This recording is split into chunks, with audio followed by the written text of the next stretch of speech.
ఈరోజు మరొక ఇంట్రెస్టింగ్ వీడియోతో మీ ముందుకు వచ్చేసాను. Xiaomi Redmi note 11 series previous generation of note సిరీస్తో కంపేర్ చేశారు అన్నట్లయితే ఈసారి మనకి చాలా హ్యూజ్ అప్గ్రేడ్స్ ని మన ముందు తీసుకొని రాబోతున్నారు. లైక్ JBL హర్మాన్కి సంబంధించినటువంటి ఆడియో టెక్నాలజీతో పాటు 120 వాట్స్కి సంబంధించినటువంటి ఫాస్ట్ ఛార్జింగ్ టెక్నాలజీని కూడా ఇందులో మనం చూడబోతున్నాం. అఫ్ కోర్స్ ప్రైస్ కూడా మనకి చాలా హైక్ అవ్వబోతుంది. సో ఈ రోజు ఈ ఎపిసోడ్లో దీనికి సంబంధించినటువంటి డీటెయిల్డ్ ఇన్ఫర్మేషన్ అంతా నేను మీతో ప్రొవైడ్ చేయబోతున్నాను.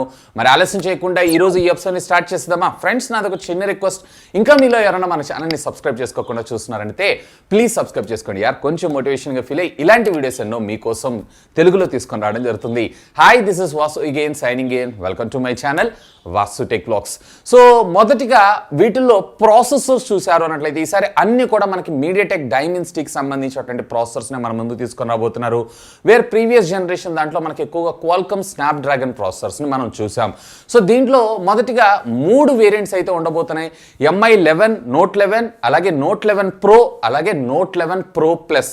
Note 11 ఏదైతే ఉందో ఇది బేస్ వేరియంట్ కింద, అంటే నార్మల్ ఎంట్రీ లెవెల్ ఫోన్. అలాగే Note 10 Pro Plus ఏదైతే ఉందో హై ఎండ్ ఫోన్ కింద. మొత్తం 3 వేరియంట్స్లో ఈ మొబైల్ ఫోన్స్ అయితే లాంచ్ చేయబోతున్నారు. మొదటిగా ప్రాసెసర్ విషయానికి వచ్చారు అన్నట్లయితే సో దీంట్లో మనకి బేస్ వేరియంట్ ఏదైతే రెడ్మీ నోట్ 11 ఉంది చూసారా, సో దీంట్లో వచ్చినప్పటికీ మీడియాటెక్ డైమెన్సిటీకి సంబంధించినటువంటి 810 SoC చిప్ సెట్ ని మన ముందు తీసుకొని రాబోతున్నారు. వేర్ నోట్ 11 ప్రోలో వచ్చేటప్పటికి వీళ్ళు 920 డైమెన్సిటీ ప్రాసెసర్ని మన ముందు తీసుకొని రాబోతున్నారు. వేర్ నోట్ 11 Pro Plus లో చూసారు అన్నట్లయితే కనుక వీళ్ళు మీడియాటెక్ డైమెన్సిటీకి సంబంధించినటువంటి 1200 AI ప్రాసెసర్ని మన ముందుకు తీసుకొని రాబోతున్నారు. అంటే మనకి నోట్ 11 సిరీస్లో మిడ్ రేంజ్ ప్రీమియం కేటగిరీ కింద నోట్ 11 ప్రోని అయితే మనం ఇక్కడ కన్సిడర్ చేయొచ్చు. ఇక మూడిటిలో కూడా LPDDR4X టెక్నాలజీకి సంబంధించినటువంటి ర్యామ్ని యూస్ చేయబోతున్నారంట.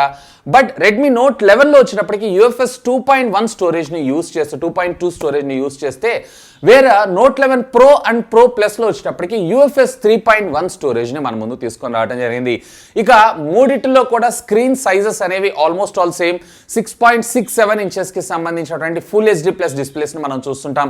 బట్ నోట్ 11లో వచ్చేటప్పటికి మీకు ఇక్కడ IPS display and standard 90 Hz refresh రేట్తో మన ముందుకు రావడం జరిగితే వేరే మీకు నోట్ 11 Pro అలాగే Pro Plusలో వచ్చేటప్పటికే మీకు AMOLED డిస్ప్లే, అది కూడా 120 Hz రిఫ్రెష్ రేట్ కలిగినటువంటి డిస్ప్లే ని మన ముందు తీసుకొని రాబోతున్నారు. మూడిటిల్లో బ్యాటరీ కెపాసిటీ వచ్చేటప్పటికి మనం సేమ్ గానే చూస్తుంటాం, 5000 mAh of the battery.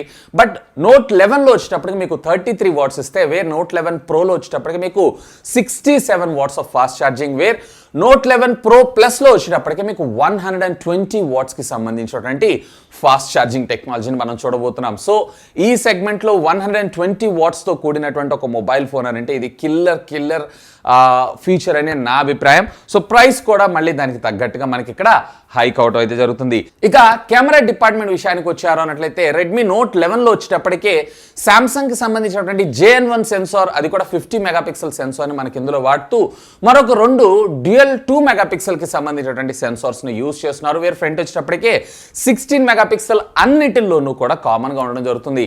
Or note 11 Pro విషయానికి వచ్చారు అన్నట్లయితే కనుక ఇక్కడ మీకు 108 మెగాపిక్సెల్ సామ్సంగ్కి సంబంధించినటువంటి HM2 సెన్సార్ని వీళ్ళు ఇందులో వాడటంతో పాటు 8 మెగాపిక్సెల్ అల్ట్రా వైడ్ యాంగిల్ కోసం, అలాగే మరొక 2 మెగాపిక్సెల్ ఏదైతే ఉందో మ్యాక్రో లేదా డెప్త్ సెన్సార్ కోసం మన ముందు తీసుకొస్తే వేరిందా నేను మీకు చెప్పినట్లు ఫ్రంట్ 16 మెగాపిక్సెల్ కామన్. ఇక సేమ్ కెమెరా కాన్ఫిగరేషన్ వీళ్ళు నోట్ 11 ప్రోలో కూడా ఇస్తున్నారు, అంటే Pro Plusలో.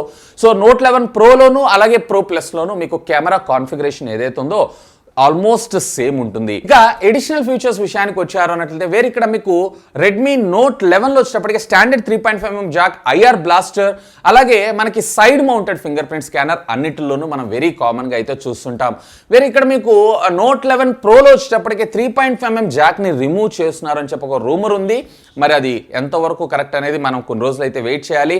And of course note 11 Pro Plusలో కూడా సేమ్ సిచ్యువేషన్ కంటిన్యూ అవడం అయితే జరుగుతుంది. ఇక స్పీకర్ టెక్నాలజీ విషయానికి వచ్చారు అన్నట్లయితే వేరే ఇక్కడ మీకు నోట్ 11లో వచ్చేటప్పటికే జస్ట్ సింగిల్ స్పీకర్ మాత్రమే.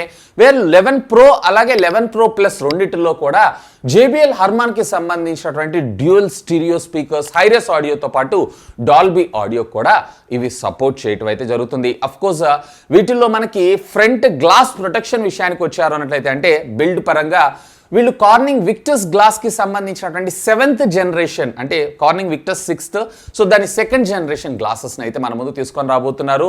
అన్నిటిలో కూడా మనకి 11లో వచ్చేటప్పటికే బ్యాక్ పాలికార్బన్ ప్లాస్టిక్ని యూజ్ చేస్తే మిగతా రెండిట్లో కూడా 2.5Dకి సంబంధించినటువంటి గ్లాసెస్ని మన ముందు తీసుకొని రాబోతున్నారు. ఈసారి డిజైన్ కూడా క్వైట్ ఇంట్రెస్టింగ్. ఇది రెక్టాంగులర్ బాక్స్ టైప్ డిజైన్తో మన ముందుకైతే రాబోతుంది. నాకైతే చాలా బాగా నచ్చింది. అండ్ అఫ్ కోర్స్ వీటికి సంబంధించినటువంటి మరికొన్ని additional features like PTA nano splash resistant technology out of the box, మనకి MIUI 12.5, ఇవన్నీ కూడా మనం వెరీ కామన్గా అయితే చూస్తుంటాం. ఇక ఫైనల్గా మీరు ఎదురు చూసినటువంటి ప్రైజింగ్ గురించి మనం డిస్కస్ చేద్దాం. సో రెడ్మీ నోట్ 11 విషయానికి వచ్చారంటే దీంట్లో 4 వేరియంట్స్ని తీసుకొచ్చేటువంటి అవకాశం ఉందంట. 4+ 128GB 128GB బేస్ వేరియంట్ కింద తీసుకొని రావటం ఇది నిజంగానే చాలా చాలా మంచి విషయం. సో 4+ 128GB వచ్చేటప్పటికే మన ఇండియన్ కరెన్సీలో అప్రాక్సిమేట్లీ 14,000 రూపాయల దాకా, 6+ 128GB వచ్చేటప్పటికే 16,000 రూపాయలు, 8+ 256GB వచ్చేటప్పటికే సుమారుగా 21,000, అలాగే 8+ 128GB వచ్చేటప్పటికే సుమారుగా 18,000 రూపాయల్లో మన ముందు తీసుకొని రాబోతున్నారు. అంటే బేస్ వేరియంట్ 14,000 రూపాయల నుంచి స్టార్ట్ చేసుకుని అప్ టు 21,000 రూపీస్ దాకా వెళ్ళే అవకాశం ఉంది. ఇక్కడ మీకు రెడ్మీ నోట్ 11 ప్రో విషయానికి వచ్చారు అన్నట్లయితే దీంట్లో రెండే variant, 6+ 128GB, 8+ 256GB.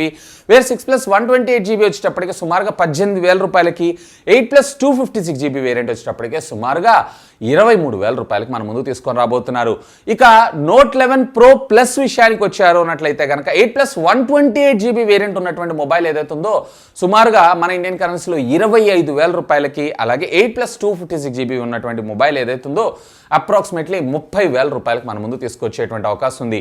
So note 11 pro ప్లస్లో వచ్చేటప్పటికి అప్ టు 30,000 25,000 రూపీస్ నుంచి అంటే నోట్ సిరీస్లో ఇది ఒక హై ఎండ్. బట్ స్పెక్స్ పరంగా చూసారు అన్నట్లయితే ఇప్పుడున్నటువంటి నార్డ్ 2, సో ఇలాంటి వాటి గట్టి కంపానియన్ కింద మన ముందుకు వచ్చేటువంటి అవకాశం అయితే ఉంది.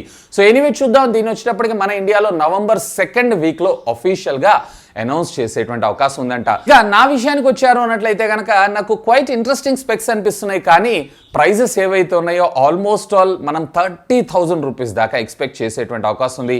అడిషనల్గా JBLకి సంబంధించినటువంటి హర్మన్ కార్డు, అలాగే 120 వాట్స్కి సంబంధించినటువంటి ఫాస్ట్ ఛార్జింగ్ టెక్నాలజీ, అలాగే సూపర్ AMOLED స్క్రీన్స్, సో ఇవన్నీ కొంచెం మనకి ఎడిషనల్ ఫీచర్స్ కింద, అంటే నోట్ సిరీస్ ఎడిషనల్ ఫీచర్స్ కింద మనం అయితే కన్సిడర్ చేయొచ్చు. నార్మల్గా రెగ్యులర్గా అయితే అన్ని ఫోన్స్లోనూ మనం కామన్గానే చూస్తుంటాం. But price matters. సో మన ఇండియాలో ఈ ప్రైజింగ్కి తెస్తే మాత్రం కష్టమే. బట్ నా ఉద్దేశం ప్రకారం దీనికన్నా కొంచెం క్వైట్ అగ్రెసివ్గా ప్రైజింగ్గా తెచ్చేటువంటి అవకాశం ఉందని నేను అనుకుంటున్నాను.